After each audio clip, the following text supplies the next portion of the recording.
Not wasting your time, bring your snacks together and let's begin the explanation, क्योंकि मजा बहुत आने वाला है। मूवी की शुरुआत वहीं से होती है जहां से खत्म हुई थी, जब रॉकी गरुड़ा को मारकर नराची में काम करने वाले 20,000 गुलामों को उस जहन्नम से बचाकर उन सभी का मसीहा बन गया था।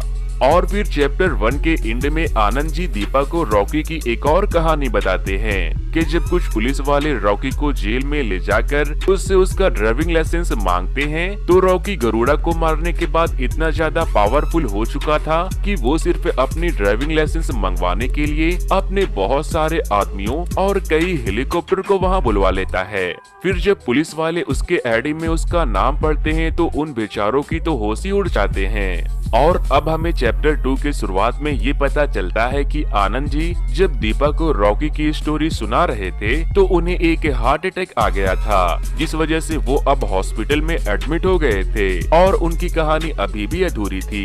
इसीलिए उनकी कहानी को पूरा करने आते हैं आनंद के बेटे विजेंद्र इंगैल्गी और वो दीपा से कहते हैं, मुझे नहीं पता मेरे बाप की लिखी हुई बुक रॉकी के लिए कितनी सही थी, मगर उनके बुक के अकॉर्डिंग नराची के लोगों के द्वारा बनाई हुई रॉकी की मूर्ति आज भी केजीएफ में दफन है। जिस दिन वो स्टैचू आपको मिल जाए समझ जाना कि कहानी बिल्कुल सच्ची थी। और अब इसी के साथ विजेंद्र कहानी को सुनाना शुरू करते हैं और मूवी पहुंच जाती है पास्ट में, जहां गरुड़ा के मरने के बाद केजीएफ में एंट्री होती है कमल, राजेंद्र, एंड्रयो और गुरु पांडेन की, जो कि अब पीएम बन चुका था। और उन सभी को ये लग रहा था कि गरुड़ा के मरने के बाद उसका छोटा भाई विराट केजीएफ को संभालेगा, इसीलिए वो लोग उसका राज्य अभिषेक करने के लिए उसका वेट कर रहे थे। और तभी यहाँ पर एक हेलीकॉप्टर लैंड करती है और तभी वहाँ रॉकी की एक ग्रैंड एंट्री होती है और वो सूट बूट में गरुड़ा के चेयर पर जाकर बैठ जाता है, यानी कि उसने विराट को पहले ही मार दिया था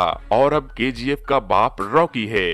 और रॉकी अपने साथ साथ रीना को भी उठाकर वहाँ ले आता है क्योंकि वो उसे लाइक करने लगा था। इसीलिए कमल को रॉकी पे बहुत गुस्सा आता है और वो कुछ ज्यादा ही चूचू कर रहा था, तो रॉकी गुस्से में आकर उसे वहीं सबके सामने सुलटा देता है, जिस वजह से वहाँ बैठे सभी लोग चुपचाप बैठ जाते हैं और समझ जाते हैं कि रॉकी केजीएफ में गरुड़ा को मारने नहीं बल्कि केजीएफ को जीतने आया था। लेकिन रॉकी बाकी के पार्टनर्स को नहीं मारता क्योंकि वो जानता था कि अगर उसने सभी को मार दिया तो बिजनेस किसके साथ करेगा। जिस पे राजेंद्र रॉकी से कहता है, गरुड़ा को मारने के लिए हमने एक रॉकी पैदा किया था, इस रॉकी को मारने के लिए एक और रॉकी पैदा नहीं हो सकता क्या? जिस पे अपना रॉक कहता है कि मेरे बाप से नहीं हो सका तो मेरे बाप की कसम किसी से भी नहीं हो सकेगा। It's mean I am one and only one piece. और अब रॉकी के आने के बाद केजीएफ के लोगों की लाइफ भी बदल जाती है। उन्हें रहने के लिए घर और खाने के लिए अच्छे अच्छे खाने और पहनने के लिए ढंग के कपड़े भी मिलना शुरू हो जाते हैं, जिस वजह से वो लोग बाहर की जिंदगी छोड़कर यहीं केजीएफ में रॉकी का हाथ थामकर रहने का ठान लेते हैं। फिर जब रॉकी रीना को अपने हेलीकॉप्टर में बैठाकर अपने महल में लेकर जा रहा होता है तो नीचे से पूरे केजीएफ के लोग बहुत खुश होते हैं और उसे सर उठाकर सलाम ठोकते हैं। अब नेक्स्ट सीन में रॉकी गरुड़ा के खास सिपाही वनराम के पास में जाता है जिसे उसने बांध कर रखा था। रॉकी उससे बोलता है कि मैं वजीर को नहीं मार सकता वरना फिर मेरे साम्राज्य को कौन चलाएगा। और रॉकी वनराम से कहता है, मुझे पता है कि केजीएफ के अंदर एक नहीं बल्कि 9 माइंस है जिसे तुम लोग सेक्टर 3/9 बोला करते थे। वनराम रॉकी की ये सब बात सुनकर शॉक्ड हो जाता है और कहता है, हाँ लेकिन ये बात किसी को मालूम नहीं है क्योंकि सूर्यवर्धन चाहता था कि ये साम्राज्य हजारों साल चले, इसीलिए उसने बाकी के 8 माइंस को गुप्त रखा ताकि किसी की बुरी नजर केजीएफ पे ना पड़े। फिर रॉकी वनराम को अपने साथ काम करने का ऑफर करता है और वो मान जाता है, जिसके बाद रॉकी केजीएफ के बाकी के 8 माइंस को भी ओपन करवा देता है। नेक्स्ट सीन में हम देखते हैं कि केजीएफ में रह रहे रॉकी के आदमी या फिर उन्हें रॉकी के फैंस ही समझ लो, वो लोग शूटिंग की प्रैक्टिस कर रहे होते हैं लेकिन कोई भी अच्छा निशाना नहीं लगा पा रहा था। और फिर तभी रॉकी वनराम को वहाँ पर लाता है और उसके जरिए वो उन लोगों को ट्रेन करवाता है, जिसपे वनराम रॉकी से कहता है कि क्योंकि आउटपोस्ट 1 वाली ब्रिज से कोई भी कभी भी हमला कर सकता है, जिसके लिए हमें 300 वेल ट्रेन्ड आदमियों की जरूरत पड़ेगी। फिर जब 8 नए मैंस ओपन होते हैं तो लोग काफी ज्यादा खतरा होने के डर से अंदर नहीं जा रहे थे और तभी वहाँ रॉकी आता है और अपने फेवरेट हथियार यानी कि हथौड़े को लेकर खुद काम करने मैंस के अंदर अकेले चला जाता है। ये देखकर उसके सारे आदमी से लेकर बच्चे में भी वहाँ काम करने की मोटिवेशन आ जाती है। उधर काफी सारे बच्चे सारा दिन रॉकी रॉकी करने की वजह से रीना को उसके नाम से चिढ़ होने लगती है, जिसपे वो बच्चे रीना को केजीएफ घुमाने ले जाते हैं और रॉकी की पूरी सच्चाई बताते हैं कि कैसे उन्होंने उन सभी को जिंदगी दी है और किस तरह वो वहाँ काम करने वाली माओ और लड़कियों की इज्जत करते हैं। ये सब सुनने के बाद रीना रोने लगती है। दूसरी तरफ राजेंद्र और एंड्रयू दोनों ही रॉकी की तरक्की से परेशान हो जाते हैं और उसे खत्म करने का प्लान बनाने लगते हैं। वो लोग जानते थे कि ये काम रमिका सेन कर सकती है क्योंकि वो एक बहुत ही पावरफुल और क्लेवर पॉलिटिशियन है। जिसके बाद अब हमें केजीएफ का सीन दिखाया जाता है जहां पर रॉकी अपने सोने की वेयर हाउस में अपने आदमियों से कह रहा होता है, इतना सोना काफी नहीं है, हमें काम की स्पीड को बढ़ाना होगा। और तभी वहां ऊपर रखे हुए सोने के बॉक्स से एक तलवार नीचे गिरती है जो कि अधीरा की थी, जिसे देखकर वहां काम कर रहे सारे मजदूर काफी डर जाते हैं और इधर उधर भागने लगते हैं। गाइस, अधीरा वो नाम है जिसके हिम्मत और तलवार की धार पे सूर्यवर्धन ने ये साम्राज्य बनाई थी। लेकिन धीरे धीरे करके केजीएफ ने इतनी ऊंचाई पकड़ ली कि उसे पाने के लिए लोग मरने के लिए तैयार थे, मारने के लिए तैयार थे और मरे हुए फिर से उठकर आने के लिए भी तैयार थे। और अब हमें दिखाया जाता है इस फिल्म के मोस्ट डेंजरस विलन अधीरा को, जो कि गरुड़ा के अटैक के बाद भी जिंदा था और वो अब तक छुपकर गरुड़ा के मरने का वेट कर रहा था। फिर अधीरा अपने आदमियों को इकट्ठा करता है और केजीएफ के आउटपोस्ट 1 वाली ब्रिज पे अटैक कर देता है, जिसमें रॉकी के पूरे 300 सैनिक मारे जाते हैं। फिर अधीरा रॉकी के एक आदमी को जिंदा छोड़ देता है और कहता है, जा बोल देना अपने भगवान से कि अधीरा आ रहा है अपना केजीएफ और अपनी तलवार वापस लेने। फिर जब केजीएफ के अंदर ये बात पता चलती है कि अधीरा अभी भी जिंदा है तो सारे लोग कांपने लगते हैं, क्योंकि अधीरा तो गरुड़ा से भी ज्यादा खतरनाक था। आज तक ना जाने उसने कितनों को मारा था। नेक्स्ट सीन में हम राजेंद्र देसाई और एंड्रयू को आपस में बात करते हुए देखते हैं, जहां पर एंड्रयू राजेंद्र से कहता है कि हमें रॉकी को मारने के लिए उसे नराची से बाहर लाना होगा, जिसपे राजेंद्र कहता है लेकिन ऐसा होगा कैसे। तो एंड्रयू से कहता है कि जब रीना को खबर मिलेगी कि उसका बाप मारा गया तो वो तुम्हें देखने जरूर आएगी और उसके पीछे पीछे उसे रोकने के लिए रॉकी, और ये कहकर वो राजेंद्र को शूट करके मार देता है। और इसी के साथ हमें ये पता चलता है कि एंड्रयू अब अधीरा से हाथ मिला चुका था। राजेंद्र के मरने की खबर सुनकर रीना फौरन अपनी कार लेकर केजीएफ से बाहर चली जाती है और एंड्रयू के प्लान के मुताबिक रॉकी भी बिना सिक्योरिटी के रीना को रोकने निकल जाता है। फिर रास्ते में अधीरा के लोग रीना को किडनैप कर लेते हैं, लेकिन रॉकी उन सभी को खूब धोता है। बट अधीरा, जो कि पहले से ही रॉकी पे निशाना लगाए खड़ा था, वो उसे अपनी गन से शूट कर देता है, जिस वजह से रॉकी वहीं गिर जाता है।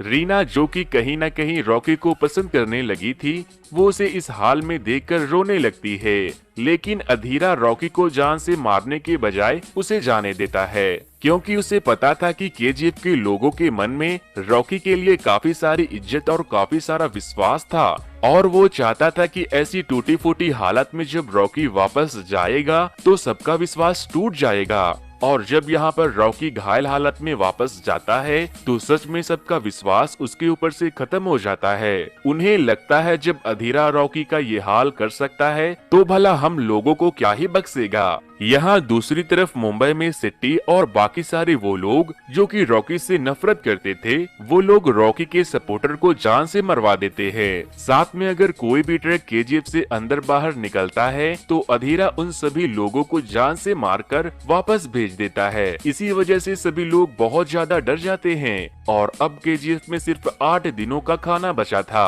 फिर सेट्टी घायल रॉकी को कॉल करता है और उसे धमकी देने लगता है। ये सुनकर रॉकी को काफी गुस्सा आता है और अब वो अपने मुंह बोले चचा को कॉल करता है जो कि मुंबई में ही रहते थे और उनसे एक आखिरी हेल्प मांगता है और अपनी हेलीकॉप्टर बुलवाता है और उसमें काफी सारे पैसों और सोने को लेकर रीना के साथ दुबई चला जाता है।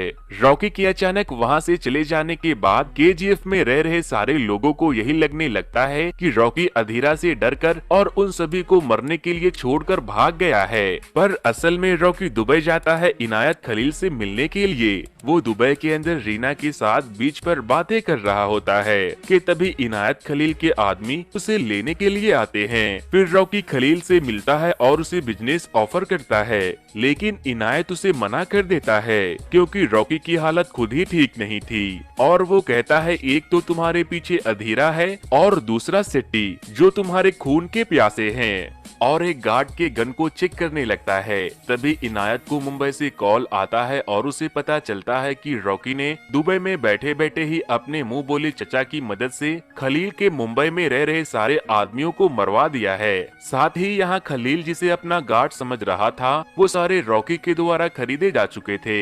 इसीलिए रॉकी अपनी ताकत और क्लेवर माइंड का इस्तेमाल करके खलील को अपने साथ बिजनेस करने के लिए मजबूर कर देता है और फिर रॉकी वापस से केजीएफ की तरफ जाता है और वनराम को सोने से भरे ट्रक को बाहर निकालने को बोलता है। ट्रक के बाहर आते ही अधीरा उन पे अटैक कर देता है। फिर रॉकी उस ट्रक से खुद बाहर निकलता है और उसके साथ साथ सभी ट्रक में सोने की जगह रॉकी के ही आदमी भरे थे और इस बार रॉकी दुबई से ऐसी ऐसी गन लेकर आया था जिसके सामने अधीरा के गन स्टिक नहीं पाते और यही वजह थी कि रॉकी इतने सारे पैसे और सोना लेकर दुबई गया था। फिर खूब ज्यादा फायरिंग होने के बाद अधीरा के सारे आदमी रॉकी के हाथों मारे जाते हैं। रॉकी चाहता तो अधीरा को भी मार सकता था, लेकिन वो उसे बख्श देता है और साथ ही साथ वो अलग अलग पॉलिटिशियन को धमकी देकर गुरु पांडियन के सरकार को भी गिरने से बचा लेता है। अब इसी तरह से रॉकी का बिजनेस धीरे धीरे बहुत बढ़ जाता है क्योंकि वो लगातार 9 माइंस से सोना निकाल रहा था। नेक्स्ट सीन में हम देखते हैं कि अपना रॉक मुंबई पहुंच जाता है सिटी की बजाने और रॉकी को सामने देखकर सिटी की जो हालत होती है उसे एक्सप्लेन करने के लिए मेरे पास तो अल्फाज ही नहीं है।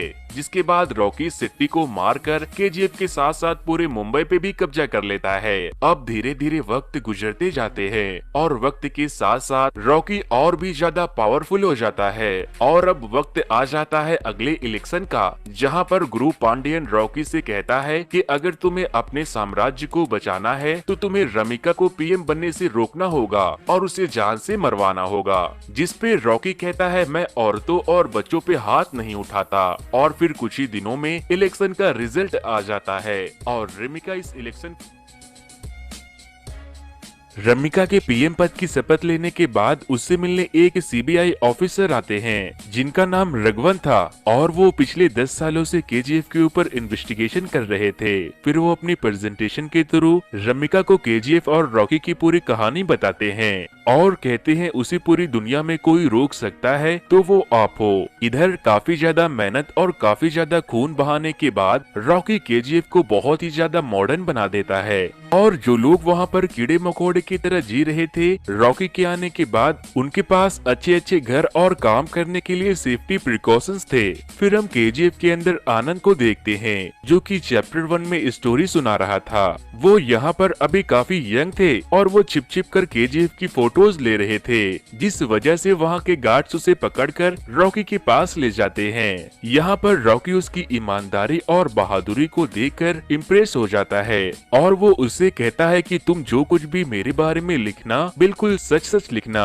फिर हर साल की तरह इस साल भी काली माँ की पूजा पर रॉकी रीना से शादी कर लेता है और उसे केजीएफ की रानी बना देता है। रॉकी रीना से इतना ज्यादा प्यार करता था कि एक दिन केजीएफ में लाइट जाने की वजह से रीना का फैन ऑफ हो जाता है, जिस वजह से उसे बहुत ज्यादा गर्मी लग रही थी। तो रॉकी भैया अपनी रानी के लिए हेलीकॉप्टर को फैन की तरह यूज करने लगता है। दूसरी तरफ अब रमिका समझ चुकी थी कि अगर उसने रॉकी को नहीं रोका तो वो पूरी दुनिया पे सच में कब्जा कर लेगा, जिस वजह से वो स्पेशल टीम बनाकर रॉकी के अलग अलग जगह पर छापा मरवाना शुरू करती है और सारे पुलिस वाले को रॉकी के खिलाफ एविडेंस ढूंढने को कहती है। मगर अब तक उन्हें कोई ऐसा सबूत नहीं मिला था जिससे वो रॉकी को अरेस्ट कर सके। फिर काफी ज्यादा छानबीन के बाद पुलिस वालों को रॉकी के वेयर हाउस से एक सोने की बिस्किट मिल जाती है और वो लोग उसे लेकर पुलिस स्टेशन चले जाते हैं। फिर जब रॉकी को ये बात पता चलती है तो वो अपने 100 ग्राम के सोने की बिस्किट को लेने के लिए अकेले ही पुलिस स्टेशन चला जाता है और वो अपने गोल्ड लेने के बाद अपने दुबई से लाए हुए गन्स की ट्रायल उसी पुलिस स्टेशन पे करने लगता है। और फिर हमें यहाँ पर दिखाया जाता है इस मूवी की मोस्ट अमेजिंग सीन, जब रॉकी पुलिस स्टेशन को गोलियों से छल्ली करने के बाद उसी मशीन गन से अपनी सिगरेट को जलाता है। अब नेक्स्ट सीन में हम ये देखते हैं कि रमिका को फाइनली कुछ प्रूफ मिल जाता है और उसी के दम पर वो रॉकी को अरेस्ट करना चाहती थी। तभी वहाँ पर रॉकी एक फ्लावर बुके और एक फाइल लेकर रमिका के पास जाता है। उस फाइल में रॉकी के अगेंस्ट बहुत सारे प्रूफ होते हैं। फिर वो रमिका से बोलता है कि आप चाहो तो इसे रखकर मेरे अगेंस्ट कोई सा भी केस बना सकती हो। रमिका इस फाइल को लेने ही वाली थी कि तभी रमिका के दूसरे सपोर्टर वहाँ आते हैं और उन्हें ये बताते हैं कि असल में उनकी पार्टी के 200 पॉलिटिशियन को रॉकी ही फंडिंग करता है। तो मतलब अगर वो रॉकी के अगेंस्ट कभी भी कोई भी खुलासा करती तो सबको पता चल जाता कि खुद रमिका के पार्टी के लोग रॉकी से मिले हैं और इसी वजह से उसकी पार्टी गिर जाएगी। फिर रॉकी वापस से केजीएफ में जाता है और सारे सोने की डिलीवरी को रोक देता है और ये बात जब इनायत खलील को पता चलती है तो उसे काफी ज्यादा गुस्सा आता है क्योंकि रॉकी अपनी ही मनमानी कर रहा था, जिस वजह से खलील भी अधीरा के सपोर्ट में चला जाता है। नेक्स्ट सीन में हम अधीरा को देखते हैं जो कि रॉकी से बक्से जाने के बाद भी नहीं सुधरा था। वो एंड्रयू की मदद से केजीएफ के मैन नंबर 3 से अंदर इंटर कर रहा होता है। इधर जब रीना को ये बात पता चलती है कि वो प्रेग्नेंट है तो वो केजीएफ में ये बात रॉकी को बताने जाती है। रॉकी इस न्यूज को सुनकर खुश हो पाता कि उससे पहले अधीरा अपने आदमियों के साथ केजीएफ पर अटैक कर देता है और इसी बीच रीना मारी जाती है। रीना के डेथ होने की वजह से रॉकी को बहुत ही बड़ा झटका लगता है और फिर अब रॉकी और अधीरा के बीच में फाइनल फाइट शुरू हो जाती है जो कि बहुत ही लंबी और बहुत ही अमेजिंग होती है। और फिर इस फाइट के एंड में रॉकी अपने फेवरेट हथियार हथौड़े को लेकर अधीरा की बहुत पिटाई करता है, जिसके बाद वो अधीरा के गर्दन को तोड़ देता है और उसे जान से मार देता है। इस फाइट के बाद जब रॉकी को पता चलता है कि अधीरा को मैन के बारे में इंफॉर्मेशन बाहर से मिली है तो वो फौरन अपने लोगों को लेकर सीधे पहुंच जाता है पार्लियामेंट में, जहां रमिका स्पीच दे रही होती है और कहती है चाहे मुझे इस्तीफा ही क्यों ना देना पड़े मगर मैं रॉकी के अगेंस्ट डेथ वारंट निकाल कर रहूंगी। और तभी वहां पर एंट्री होती है रॉकी की जो कि खून से रंगा पड़ा था।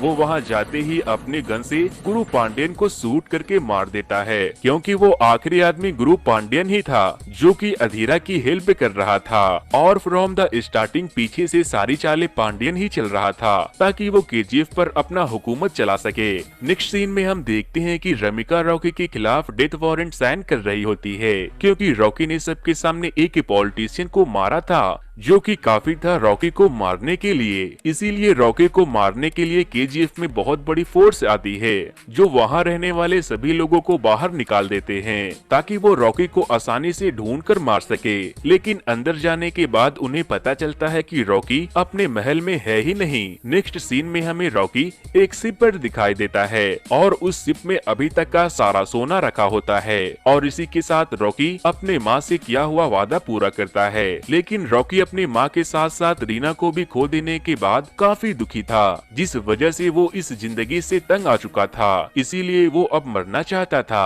और फिर वो अपनी लोकेशन रमिका को बता देता है और रमिका के फोर्स आकर रॉकी के शिप पर अटैक कर देते हैं, जिस वजह से सोने से भरी शिप के साथ